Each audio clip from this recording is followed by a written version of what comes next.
रात के ठीक 2:17 लाहौर की एक संकड़ी गली में अचानक चीख सुनाई देती है। एक आदमी जमीन पर गिरा पड़ा है, उसके चेहरे पर खून है और उसके आसपास खड़े लोग उसे शक भरी निगाहों से देख रहे हैं। ये कौन है? कहां से आया? इसका लहजा कुछ अलग क्यों है? भीड़ बढ़ती जा रही थी और हर सेकंड उस आदमी के लिए खतरा बढ़ रहा था। अगर उसकी असली पहचान सामने आ जाती तो शायद वो उसी रात जिंदा नहीं बचता। लेकिन वो आदमी कोई आम इंसान नहीं था। उत्तराखंड के एक छोटे से शहर में जन्मा एक लड़का, जो बचपन से ही शांत लेकिन बेहद तेज दिमाग का था, धीरे धीरे एक ऐसे रास्ते पर चल पड़ा जहां हर कदम पर खतरा था। उसने अपनी पढ़ाई पूरी की और फिर एक ऐसी सेवा में शामिल हुआ जहां काम दिखता नहीं लेकिन उसका असर पूरी दुनिया महसूस करती है। कुछ ही समय में उसकी क्षमताओं ने उसे एक बेहद खुफिया मिशन के लिए चुन लिया। मिशन था दुश्मन के देश के अंदर जाना और वहां से ऐसी जानकारी निकालना जो देश की सुरक्षा के लिए बेहद जरूरी हो। उसने अपनी पूरी पहचान बदल दी, नाम बदल गया, धर्म बदल गया, बोलने का तरीका, पहनावा, यहां तक कि सोचने का तरीका भी। अब वो वही नहीं था जो कभी भारत में था।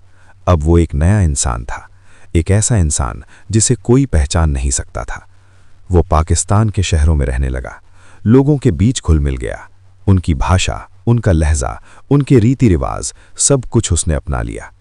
दिन बीतते गए, महीने गुजर गए और फिर साल भी बीतने लगे।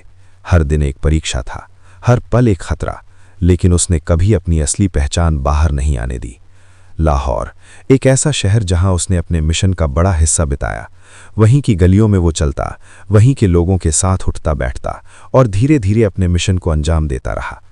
लेकिन एक दिन एक छोटी सी बात ने सब कुछ बदल दिया। भीड़ के बीच खड़ा वो आदमी अचानक किसी की नज़र में आ गया। एक शख्स ने उसे ध्यान से देखा और उसकी नज़र उसके कान पर जाकर ठहर गई।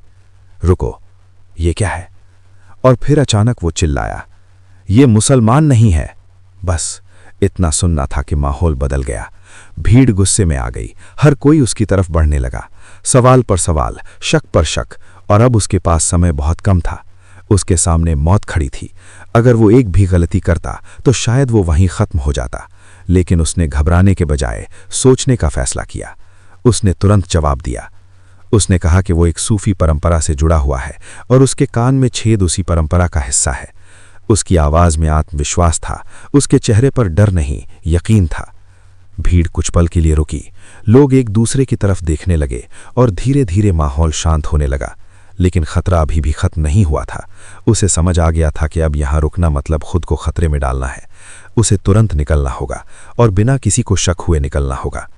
उस रात अंधेरे का सहारा लेकर उसने अपना ठिकाना बदल दिया।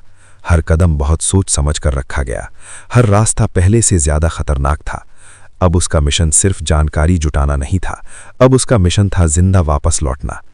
उसने अपनी पहचान फिर बदली, रास्ते बदले, लोग बदले, कभी भी एक जगह ज्यादा देर नहीं रुका। कई बार वो ऐसी जगहों से गुजरा जहां एक छोटी सी चूक उसे पकड़वा सकती थी, लेकिन उसने हर बार हालात को अपने पक्ष में मोड़ लिया। आखिरकार कई दिनों की कोशिशों के बाद वो उस सीमा तक पहुंच गया जहां से आगे उसका अपना देश था। एक आखिरी कदम और वो सुरक्षित था। जब वो वापस लौटा तो वो सिर्फ एक इंसान नहीं था जो मौत से बचकर आया था। वो अपने साथ ऐसी जानकारी लेकर आया था जो देश की सुरक्षा के लिए बेहद महत्वपूर्ण थी। उसकी कहानी किसी फिल्म की तरह लग सकती है, लेकिन ये हकीकत थी। एक ऐसा सफर जहां हर दिन आखिरी हो सकता था और हर पल एक नई चुनौती लेकर आता था। उस रात लाहौर की गली में जो हुआ वो सिर्फ एक हादसा नहीं था, वो एक ऐसा पल था जहां एक इंसान ने अपनी सूझबूझ और हिम्मत से मौत को मात दे दी। और यही उस कहानी की सबसे बड़ी सच्चाई है। कभी कभी सबसे खतरनाक लड़ाइयां बिना हथियार के जीती जाती हैं।